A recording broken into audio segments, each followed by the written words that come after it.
কি হয়েছে কি হয়েছে কি করেছে কি করেছে ওনার কে মেরেছে ওনাকে কে মেরেছে বলেন কি হয়েছে কে মেরেছে ওনাকে কে রায়হান আল মাহমুদের ছেলে হ্যাঁ দুর্গম মিয়াবাড়ির দুর্গম হ্যাঁ মিয়াবাড়ির সন্তান হ্যাঁ সে বিএনপি রাজনীতি করে হ্যাঁ সে কত নং ওয়ার্ডে এটা হয়েছে ঘটনাটি 26 নং ওয়ার্ড মুন্সিপাড়ায় এই ঘটনাটি ঘটেছে আচ্ছা আচ্ছা রায়হান আল মাহমুদ কাকে মেরেছে ছেলে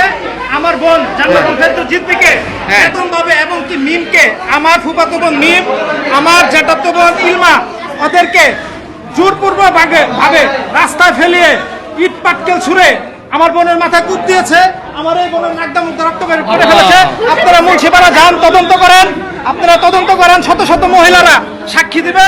পরে আমাদের সামনে রাস্তায় ফেলায় ইচ্ছা মতো পাঠাইছে আমার এই বোনটা মাথায় কুপ দিছে এই দুর্গম ও হলো একটা কুখ্যাত সন্ত্রাস ও হলো রাষ্ট্রের বড় একটা সন্ত্রাস চাঁদাবাজ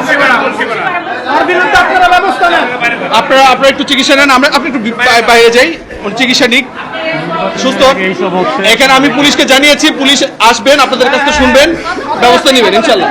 স্ট্রাইকিং ফোর্স আসবে এসে আপনাদের কথা শুনবে ব্যবস্থা নেবে